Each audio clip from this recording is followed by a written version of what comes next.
Olá, amigos, tudo bem? Estamos aqui para mais uma aula de filosofia. Essa é a última aula de Thomas Hobbes sobre o Leviatã, ainda para o trecho lá do excerto pedido no edital da UFPR para a prova deste ano, 2024 para 2025, processo seletivo aí. Então, hoje nós trataremos, depois de passar pelos 4 capítulos do último, que é da razão e da ciência, o capítulo 5 da primeira parte do Homem. Esse livro é grande, bastante coisa. Isso daí é só o comecinho dele. No qual nós trataremos desse assunto, então, para vocês. Eu vou fazer a leitura com vocês, lembrando que vocês podem pegar o texto aqui embaixo, em todas as outras aulas também, então. Uma boa coisa é acompanhar a leitura e ler junto comigo, E aí você talvez consiga entender um pouquinho melhor, lembrando que vocês podem perguntar para mim. Se vocês quiserem se inscrever, eu agradeço muito, é bem legal, Então vocês podem participar, fiquem à vontade, podem dar seu like se quiserem, fazer seus comentários e principalmente acima de tudo suas perguntas, porque eu posso ajudar vocês. Se vocês não entenderam alguma coisa, ficou obscuro, não importa o tamanho do pepino. Vamos desenrolar ele até o novelo de lã do gato, até ele ficar alinhadinho e você conseguir entender, tá bom? Então é isso, então, amigos. É natural que, principalmente em textos do século XVII, a gente se confunda um pouquinho, porque a linguagem ela não era tão aprimorada e ainda é uma tradução que manteve de tudo para ser leal à leitura, à escritura, à forma de escrever do próprio Hobbes. E ainda que ele escrevia muito bem comparado aos outros.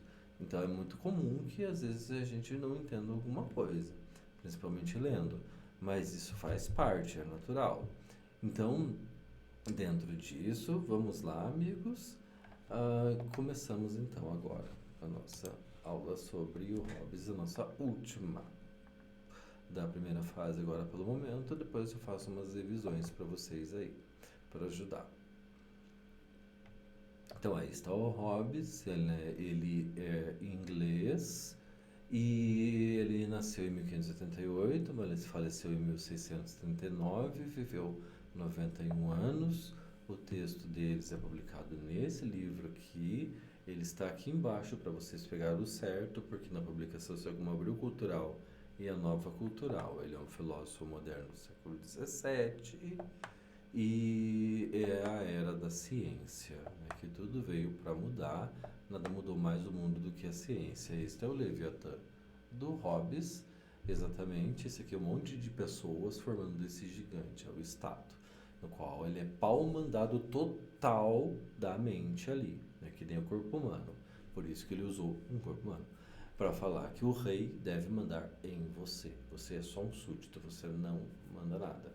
Você tem tudo que você precisa, você tem toda a segurança, nunca ninguém vai te fazer mal, porque ele não deixa, mas também você não tem liberdade. Você não pode fazer nada fora do que ele mandar para você fazer. E você vai gostar do que ele mandar você gostar.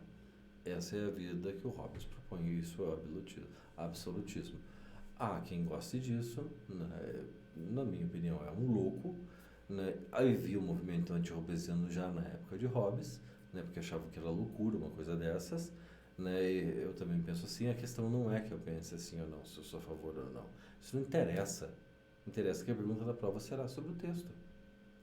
E é isso que vocês precisam aprender. E essa é a razão de vocês se darem ao trabalho de assistirem uma aula, de lerem um texto. Se vocês forem escolher, peguem o texto. A aula pode ajudar, principalmente o diálogo comigo. Vocês têm um caminho, o caminho é aqui, o YouTube. Então, o capítulo 5 da primeira parte do Homem, da razão e da ciência, iniciando então agora. Quando alguém raciocina, pensa, nada mais faz do que conceber uma soma total a partir da adição de parcelas ou conceber o resto a partir da subtração de uma soma por outra, o que, se for feito com palavras, é conceber uma consequência dos nomes de todas as partes para que o nome da totalidade, ou dos nomes da totalidade de uma parte para o nome da outra parte. Ou seja, você pensa certo, você chegou no certo. Se você pensar de trás para frente, também vai chegar no certo se estiver pensando certo, se não é furada. É isso que ele está falando. E muito embora, em algumas palavras, como nos números, além de adicionar e subtrair, os homens nomeiam outras operações, como multiplicar e dividir, contudo são as mesmas coisas, pois a multiplicação nada mais é do que a adição conjunta de todas iguais, e a divisão é a subtração de uma coisa tantas vezes quanto for possível. Então ele está dizendo que é só uma sofisticação, um aprimoramento da velha adição ou subtração, tipo, tirar e pôr e tal. E tá aí o homem quebrando, Deus o livre, coitado, né? Pensando na matemática, né? Ninguém merece, né? E vocês têm que fazer isso, né? Nossa, vocês são heróis, vocês são guerreiros. Essas operações são características apenas dos números, mas mal também de toda espécie de coisas que podem ser somadas juntas e tiradas umas das outras, pois, do mesmo modo que os aritméticos ensinam a adicionar e a subtrair os números, também os geômetras ensinam os mesmos com as linhas, figuras, sólidas e superficiais, ângulos, proporções, tempos, graus de velocidade, força, poder e outras semelhantes.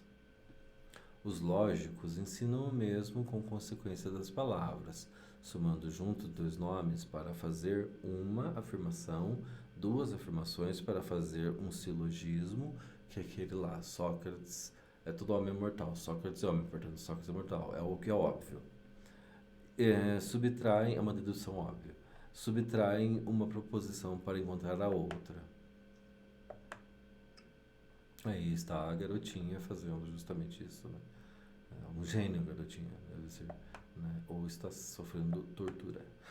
Os escritores de política adicionam um conjunto pactos, tratos, né? Pacto é trato, né? Pro diabo, não, pode ser também, né? Para descobrir os deveres dos homens, e os juristas leis e fatos para descobrir o que é certo e errado nas ações dos homens privados. Privado é privada, não, privada é cada um, é separado.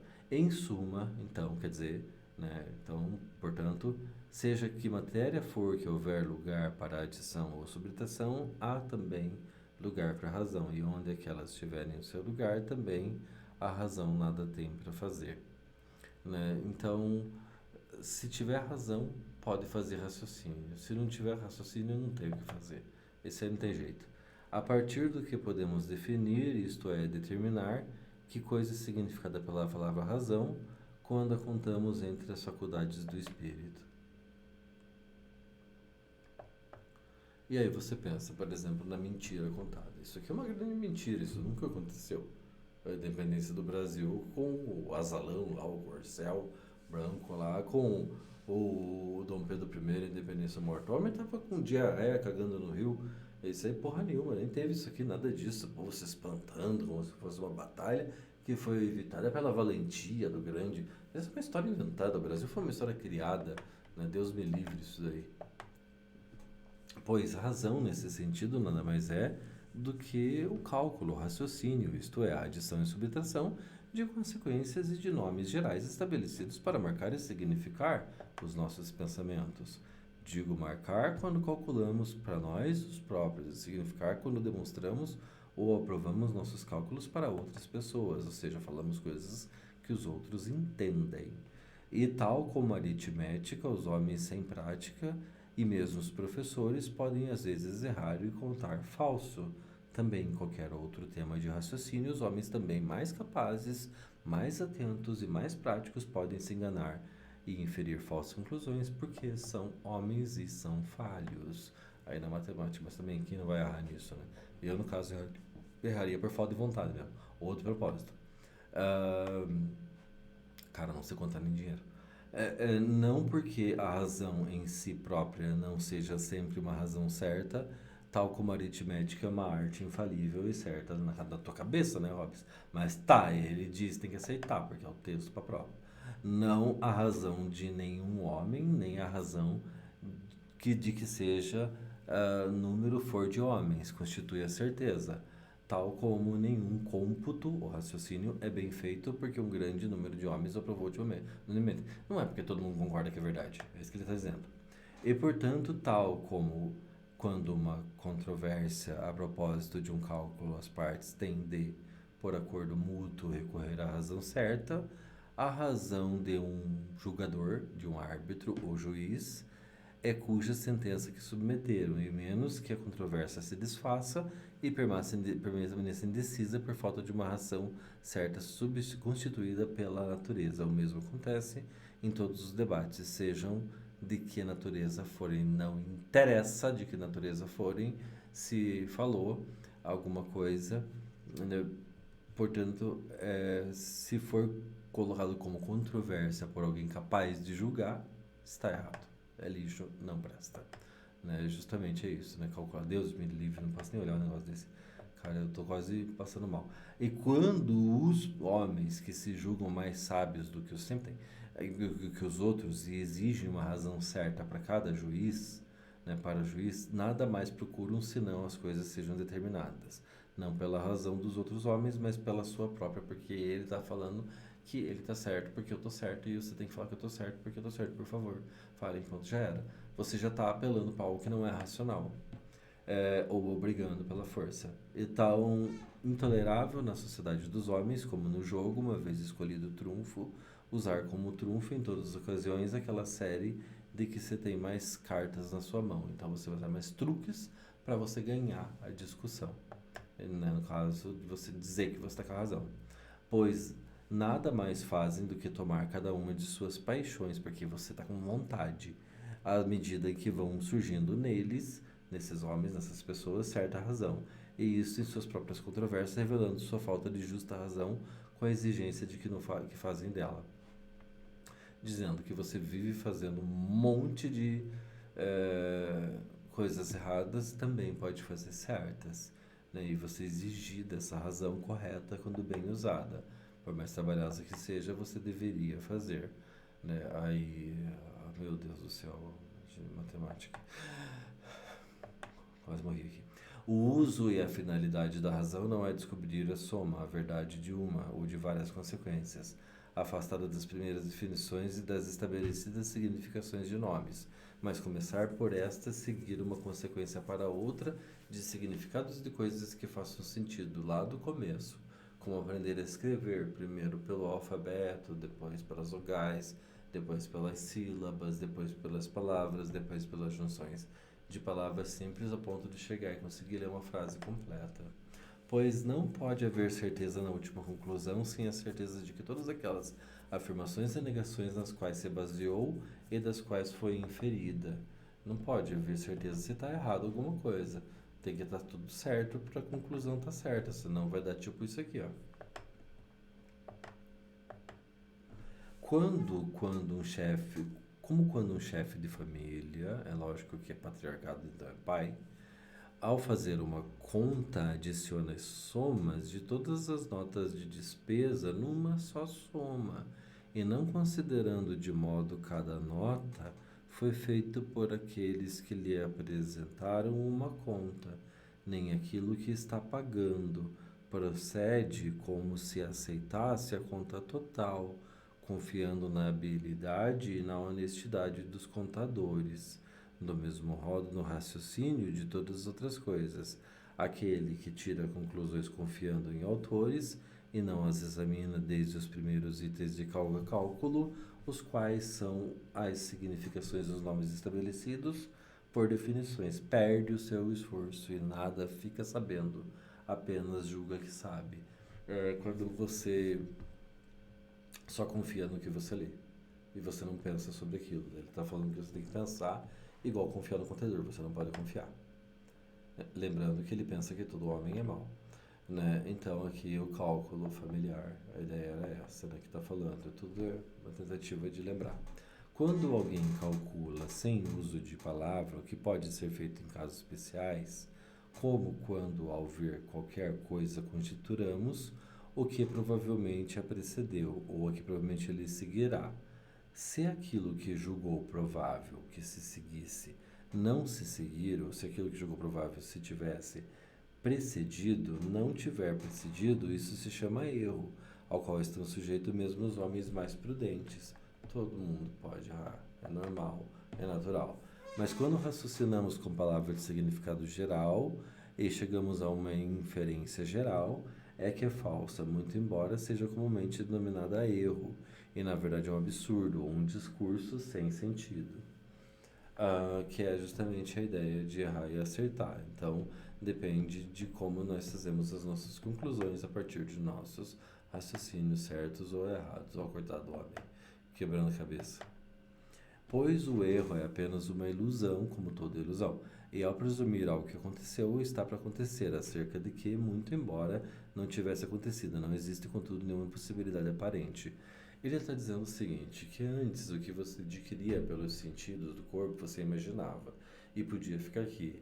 Agora ele está pegando toda essa cadeia de acontecimentos e transformou em linguagem, e agora ele está transformando de uma forma que ele está falando de volta para o mundo, como se a mente dele fosse capaz de fazer enunciados sobre coisas que são reais, por exemplo, que o Sol é uma bola gigantesca no centro do sistema solar de hidrogênio, transformando isso através de fusão em hélio H3.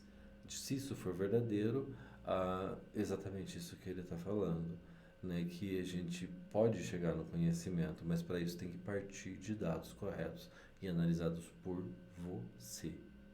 É isso que ele diz. Não pela confiança nas autoridades, não é isso. Mas no rei tem que confiar. Tipo, cara, é foda. No rei tem que confiar. Agora, nos grandes gênios da história, não. Né, cara, ou confio em todo mundo, ou não confio em ninguém. Eu não confio. Desculpa, eu prefiro confiar no Zé Ruela da história lá, ou no grande gênio que eu gosto, que eu considero, do que nesse rei dele aí. Ele quer te convencer. Ele quer te convencer a você entrar na onda dele. Todo mundo faz isso, né? É. Mas quando fazemos uma asserção geral, a menos que seja uma asserção verdadeira, sua possibilidade é inconcebível, porque se você falou a verdade que nem eu, então está certo. Tipo, ele é assim, cara, o Hobbes é foda. Né? E as palavras com as quais nada mais concebemos, senão o som, são aqueles que denominamos absurdas, significantes sem sentido. E aí a coisa vira tudo uma confusão que ninguém entende nada. Né? Isso não é o uso da razão certa nem da ciência. Ele está dizendo que não é para dizer o que é. E, portanto, se alguém falasse de um quadrângulo redondo, ou de acidentes do pão no queijo, ou das substâncias imateriais, ou de um sujeito livre, nossa, olha o que ele está falando, que você não é livre.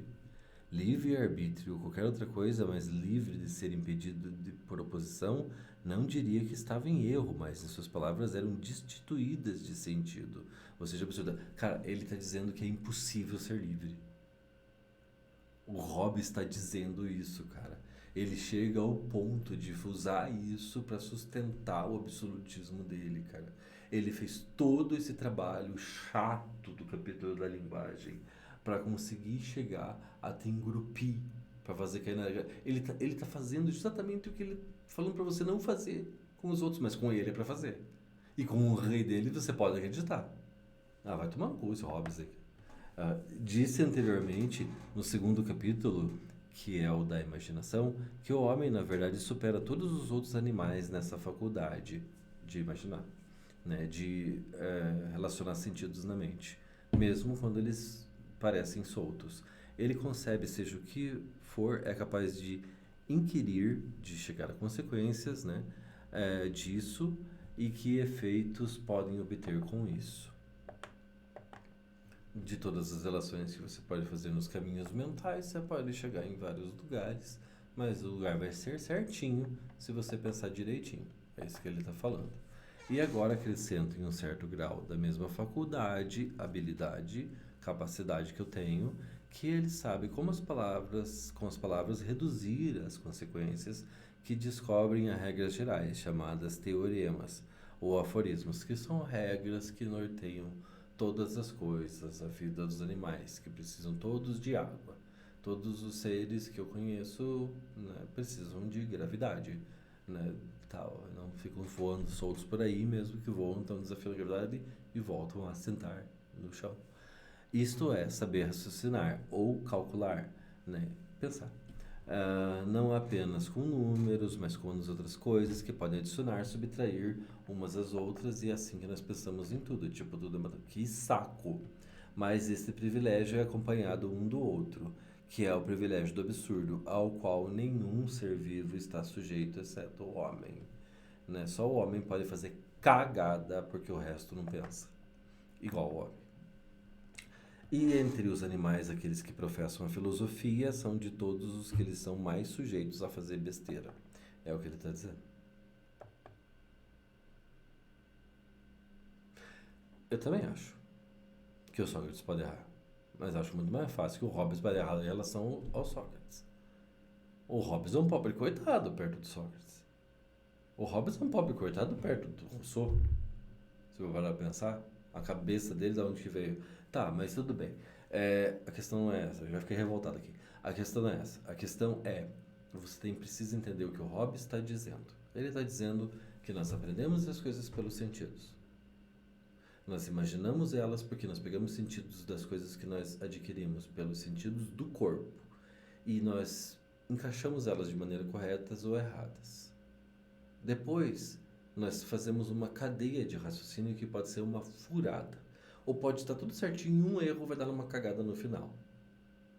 E a gente transporta isso numa linguagem para nós mesmos e para outros, de forma numérica ou de conceitos, que podem estar erradas ou certas. E agora ele está dizendo como isso deve funcionar na nossa cabeça e como a partir disso nós podemos chegar no conhecimento da verdade. E a verdade vai ser tipo o que ele quer, assim, ele vai puxar o peixe pro lado dele. Já vou entregando de bandeja antes. O que ele quer é dizer que você tem que acreditar no rei dele. E que pessoa livre é uma coisa que não existe. Isso é uma ilusão, isso é um sonho vão, assim. Tipo, ele acredita em tudo da Bíblia, menos no livre-arbítrio, então. Tipo, cara, ele escolheu não acreditar. Ele se contradiz o tempo todo. Pois é bem verdade aquilo que o Cícero disse, algures a seu respeito, né? Que nada mais é absurdo do que aquilo que se encontra nos livros de filosofia. Né? O Cícero, ou ele estava com razão, ou ele não entendeu, ou ele está pensando por si mesmo.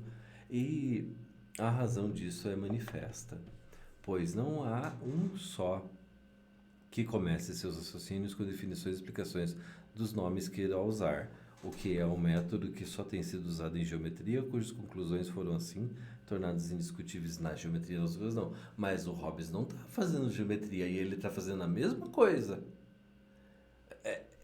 É absurdo o que ele diz. Então ele está falando que o Cícero está descendo o cacete nos filósofos gregos, mas ele está fazendo a mesma cagada. Porque o que ele está fazendo não é análise de conceito.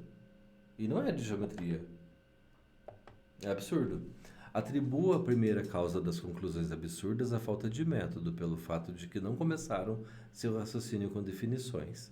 Isto é, pelas estabelecidas significações de palavras, que tinha que ser feito assim, como se pudessem constar sem conhecer o valor das palavras numerais 1, 2 e 3. Então quer dizer que as pessoas que fizeram isso da melhor maneira não sabiam o que estavam fazendo. Cara, ele chega ao ponto de dizer que Aristóteles estava errado. Eu também penso isso em certas coisas, mas Aristóteles é o maior de todos. É o que mais caprichou nisso. E no que ele errou em coisa grande, não em pouca bosta que nem esse Hobbes aí. E atendendo que todos os corpos entram em conta sob diversas considerações que mencionei no capítulo precedente da linguagem, sendo estas considerações designadas de maneira diferente, vários absurdos decorrem da confusão e da inadequada conexão de nomes em asserções, e você começa a falar coisas que não fazem sentido e ninguém entende. Mas quando você vê, por exemplo, pensando na geometria, o Pitágoras aqui, o que ele fala é muito claro em relação ao triângulo. Você consegue entender muito bem. Bom, continuando. Portanto, a segunda causa das asserções absurdas é por mim atribuída ao fato de se darem aos acidentes nomes de corpos, ou aos corpos nomes de acidentes. Mas, vou trocar as bolas. E como fazer aqueles que dizem a fé é infundida, ou inspirada, né? Ou socada, ou nasceu do nada, brotou. Ai meu Deus, né? Acredito, Jesus, Senhor. Quando nada pode ser infundido ou insuflado, a não ser no corpo, ou os que dizem que a extensão é o corpo, ou os que os fantasmas são espíritos, etc. Tipo, cara, ele tá debochando, meu. Ele tá menosprezando todas as pessoas, assim, que estão falando coisas que pensam diferente dele, porque só ele tá certo, ele tá se achando. O Hobbes, ele é assim. Tudo que ele... Ele escreve bem. Tipo, é que você não viu os outros, se você acha isso ruim, né? Esse é o problema. Atribua a terceira ao fato de darem nomes a acidentes de corpos exteriores, e nós a acidentes de nossos próprios corpos, como fazem aqueles que diz a cor está no corpo e o som está no ar, etc. A, a cor não está no corpo, ela está na coisa. E o som não está no ar, ele está no que produz o ar. Eu só capto porque isso toca o meu sentido e pressiona os meus sentidos, segundo o que ele mesmo diz, né? Que é a ideia das cores e do som aqui, né? Até um equalizador. A quarta é o fato de darem nomes aos corpos, a nomes ou discursos que fazem aqueles que dizem que há coisas universais e uma criatura viva é gênero de uma coisa geral, etc. Ah, mas existem coisas universais: vida, pessoa, ar, né? E uma criatura viva é gênero de uma coisa geral.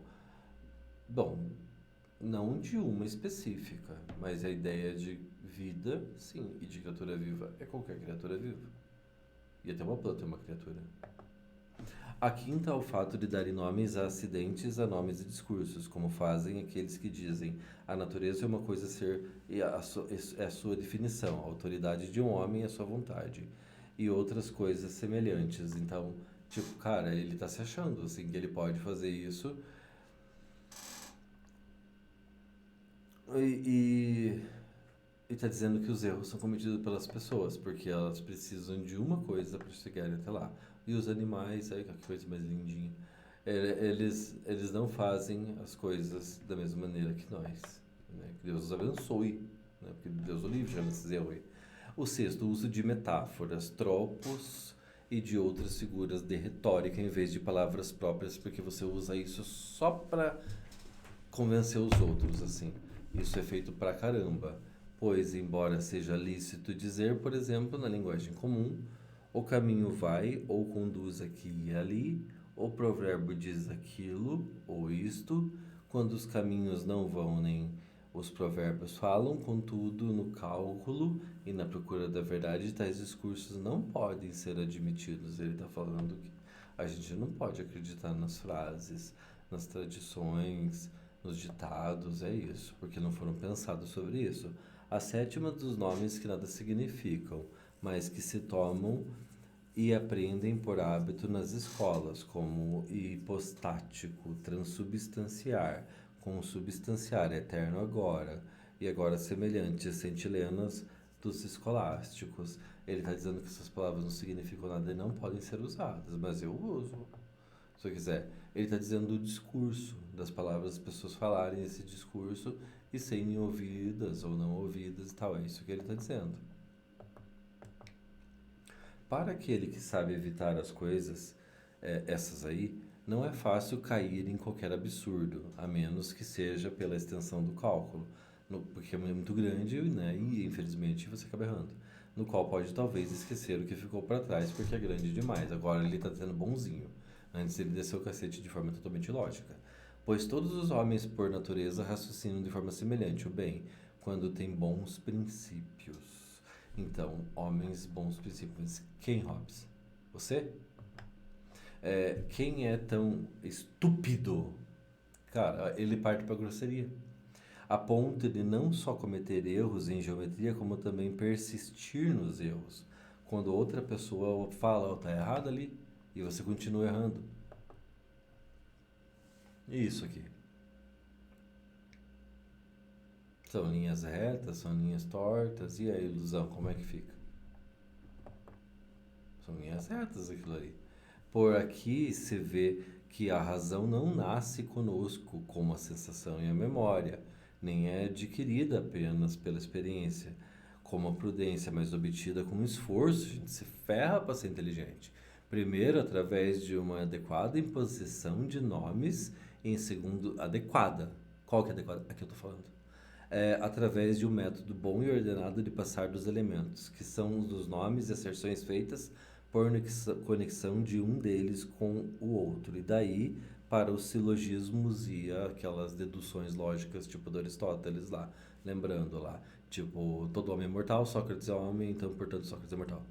Que são as conexões de uma asserção com a outra, que chegam a conhecimento de todas as consequências de nomes referentes aos assuntos em questão. E é isso os homens chamam de ciência, que é saber das coisas certinhas sem errar. E é isso que você precisa saber. E quando você olha uma coisa, você pode se enganar se isso é uma moça de costas ou é uma senhora de cabeça baixa. E enquanto a sensação e a memória apenas são conhecimento de fato, o que é uma coisa passada e irrevogável, a ciência é o conhecimento das consequências, porque você entendeu. E a dependência de um fato em relação a outro, pelo que a partir daquilo que presentemente sabemos fazer, sabemos como fazer e qualquer outra coisa, que quando quisermos eu também, ou outra ocasião, né? Ou seja, você consegue pensar nas coisas que você já viu e, tipo, tem certeza. Mas como que você sabe que você não vai errar na próxima? Porque quando vemos como qualquer outra coisa acontece devido que as causas e por que maneira quando causas semelhantes vierem ao nosso poder, sabemos como fazê-las produzir os mesmos efeitos. Porque nós podemos fazer, porque eu manjo, então eu sei como fazer. É isso que ele está dizendo, né? Deus me livre, né? Tipo, é a tal da ciência que ele está falando, que ele consegue fazer, né? Porque ele parte de uma razão certinha. As crianças, portanto, não são dotadas de nenhuma razão.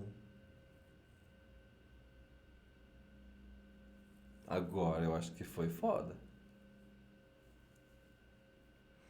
Até que atinjam o uso da linguagem. Mas são denominados seres racionais, devido à aparente possibilidade de terem o uso da razão na sua devida altura. Que um dia eles vão ser. Mas a criança não pensa certinho. E a maior parte dos homens, muito embora tenha o uso da razão em certos casos, como em contar até certo grau, contudo serve-lhes pouco na vida comum, na qual se governam, uns melhor, outros pior, segundo suas diferentes experiências, rapidez de memória, inclinações para vários fins, mas especialmente segundo a boa ou a má fortuna que é sorte, que lhe favorece o azar, e os erros de uns em relação aos outros. Pois, no que se refere à ciência ou a certas regras das ações, estão tão afastados dela que nem sabem que coisa é que eles estão errando.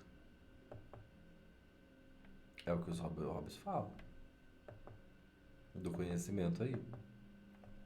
Consideram a geometria como magia, mas em relação a outras ciências, aqueles a quem não foram ensinados os fundamentos de algum progresso nelas, a fim de poderem ver como foram adquiridos e gerados, e nesse ponto, como crianças que não fazem qualquer ideia de geração, são levadas pelas mulheres a acreditar que seus irmãos e irmãs não nasceram, mas foram encontrados no jardim. Contudo, aqueles não podem ser qualquer ciência encontram-se numa condição melhor e mais nobre, como que não possuem qualquer ciência encontram-se na condição melhor e mais nobre, como a natural prudência de que os homens que não que por raciocinarem mal ou por confiarem na incorreta razão caem em regras gerais e falso absurdo. Tipo, ele está dizendo que se você não pensar certo como ele está dizendo que está certo, é melhor que você nem pense. É melhor que você nem tenha feito ainda, para quando você fizer, faz do jeito que eu tô dizendo que você vai acertar. Tipo, cara, ele tá se achando total, assim. Porque a ignorância das causas e das regras não afastam tantos homens de seu caminho, como a confiança em falsas regras e o fato de tornarem como causas daquilo que aspiram, causas que ou não são, mas sim causas do contrário. E aí você pode tirar conclusões bem contrárias, bem erradas, né? Como a ideia aí, tipo de magia que ele falou aí, que no caso eu usei a imagem de uma alquimia aqui. Para finalizar, a luz dos espíritos humanos, mente, são as palavras perpíscuas, mas primeiro limpas por meio de exatas definições e purgadas de toda ambiguidade, então use palavras certinhas para poder pensar. A razão é o passo, o aumento da razão é a ciência, e o caminho e o benefício da humanidade é o fim. Essa é uma das frases mais famosas do Hobbes. Pelo contrário, as metáforas e as palavras ambíguas e de sentidos são como ignis fatui, isso é o fogo fato em latim, que é aqueles fogos que não são laranja, amarelo, são azuis, esverdeados e aparecem do nada. E raciocinar com elas é o mesmo que perambular entre números absurdos e seu fim.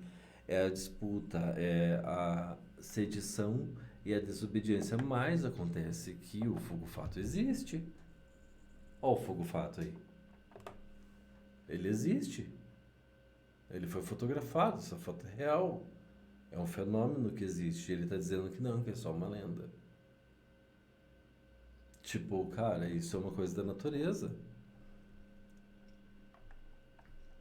Ele está cometendo erros, só que ele quer dizer que tem que seguir o raciocínio dele certinho, que é definir certinho as palavras, que elas vêm de uma imaginação correta e de uma relação de cálculo que é uma cadeia de imaginações. E a partir daí você fala, e agora quando você fala certo é ciência. E se você fala errado aí não é coisa nenhuma. É isso que ele está dizendo. Assim como as muita experiência e prudência também é muita ciência é sapiência, muito cuidado é sabedoria, sapiência, muita experiência é prudência, pois muito embora só tenhamos o nome da sabedoria para as duas, contudo os latinos efetivamente distinguiram entre prudência e sapiência, ligando a primeira à experiência e a segunda à ciência.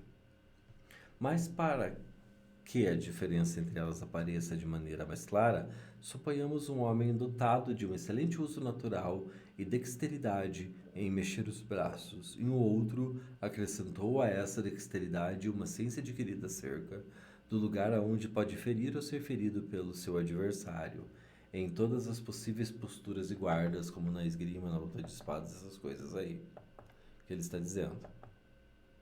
A habilidade do primeiro estaria para a habilidade do segundo, assim como a prudência para a sapiência. Ambas úteis, mas a segunda infalível. Então, o que você poderia fazer que é saber das coisas e não a habilidade de se mexer. Essa é muito útil, mas a habilidade de saber certinho o que fazer é o correto. Então, faz o que eu mando. Eu sou a mente que pensa, você é o corpo que faz. Mas aqueles que acreditam apenas na autoridade dos livros vão cegamente atrás dos cegos. São como aqueles que, acreditando em falsas regras de um mestre de esgrima, presunçosamente se aventura contra um adversário que o mata ou que desagrada. Os sinais da ciência são uns certos e infalíveis ou outros incertos. Cara, ele tá dizendo que tá errado os livros dos caras das antigas, dos gregos revolucionários, mas a Bíblia tá certa, com um monte de coisa incompleta. Mas em qualquer assunto em que o homem não tem infalível ciência pela qual se guiar, é sinal de que loucura, e geralmente desprezado com o nome de pedantismo. Abandonar o próprio juízo natural para se deixar conduzir por sentenças gerais, lidas em autores e sujeitas em muitas exceções.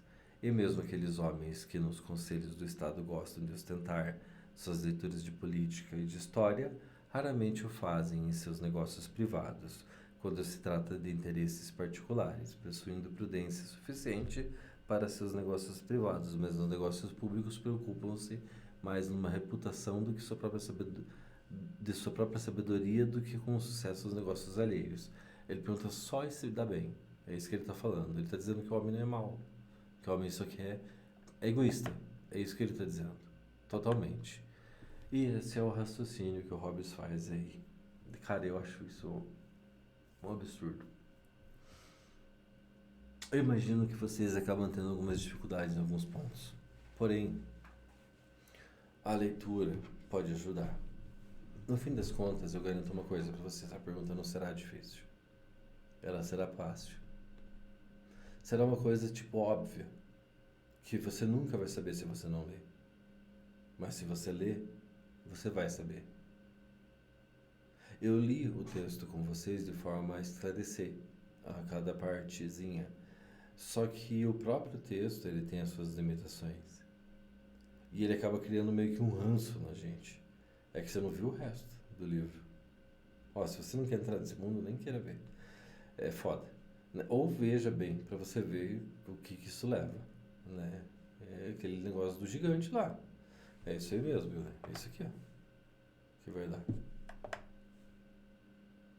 E ele diz que tá certo. Esse é o Hobbes. Lembrando também que, por outro lado, ele tá no começo da ciência. Ele foi uma das pessoas que ajudou isso a funcionar. Lembre-se, amigos, tudo vem da dúvida. É daqui que é a tentativa de fazer tudo isso. E eu espero tê-los ajudado e até a próxima. Na próxima aula nos vemos então com a Marilena Chauí. Por enquanto, então por hora, tchau para todos e até mais, gente. Fique bem.